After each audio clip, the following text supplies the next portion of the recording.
Hey guys, welcome back to my channel. Today we have another unboxing. Before that, if you haven't checked my Red Dragon mechanical keyboard unboxing, go check that out. I'll leave a link on the top. And the one that I have in my hand right now is from the brand Redgear. This is actually a budget-oriented mechanical keyboard from the Redgear brand, and this is an Invader series. This costed me around 2,799 rupees, but generally the price is between 3,500 rupees on the Amazon.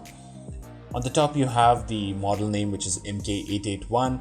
This one uses blue switches, and this is a gaming keyboard.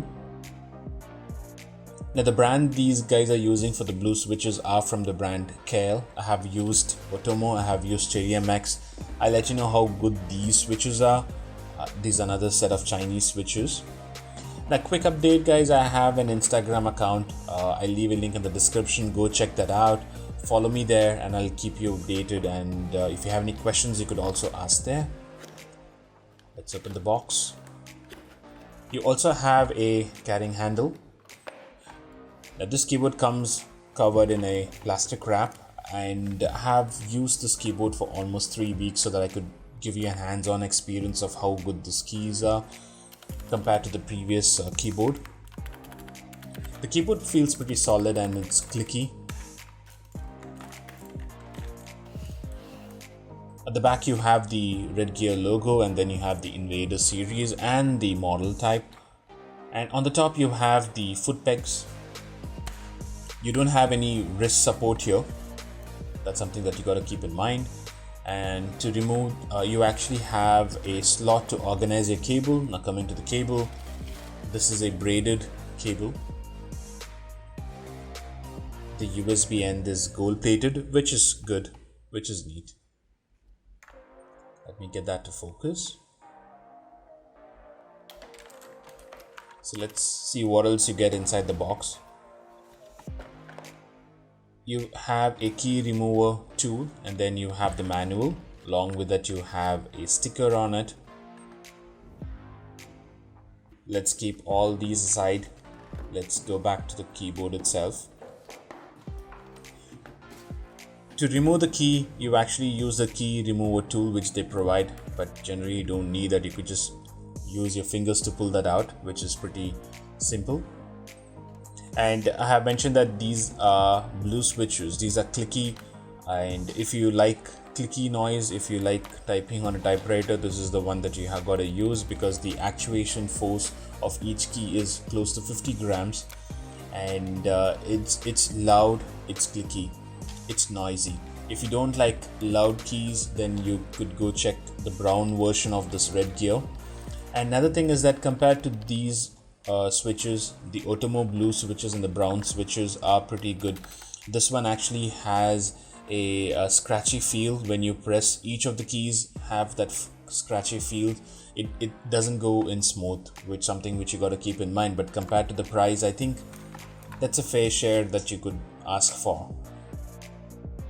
So the one that I'm holding in my hand is actually the Otomo blue switches.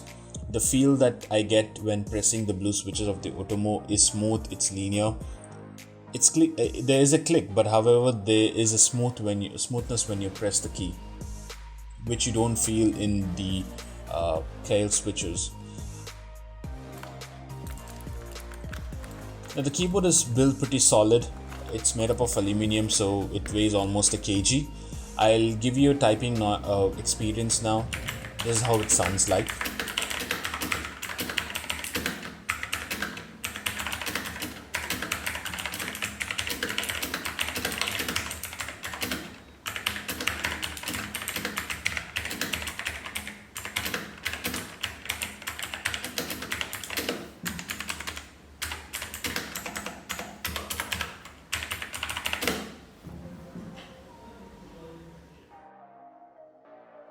And as soon as you connect your keyboard, this would turn on, and this actually only has 6 functions for the LED control, and the LED is also not individually backlit. The entire row has one key color. You can't change multiple key colors. That's something which is there. And to change the function, that is the the LED function, you have to press the function button and then press the insert, home and page up button. So there are 6 versions. So whichever you like, you could choose, and you also can adjust the brightness and the speed of the animation using the arrow keys by holding the function button. Now overall guys, I'm pretty satisfied with it. Yeah, these are budget oriented mechanical keyboard. If you're in a market where this is going to be a first purchase of your mechanical keyboard, then you could certainly buy this. If not, if you have already used a higher version of your mechanical keyboard, then this is not the right buy, because you won't feel that experience. But if it's in first time that you're buying this mechanical keyboard, go check that out. You could certainly buy this.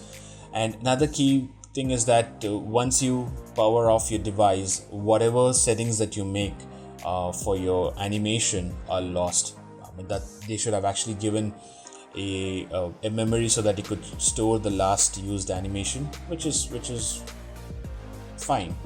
Overall guys, I'm pretty satisfied with it. If you have any questions, do leave it in the comment section below. Thank you so much for watching. Stay tuned.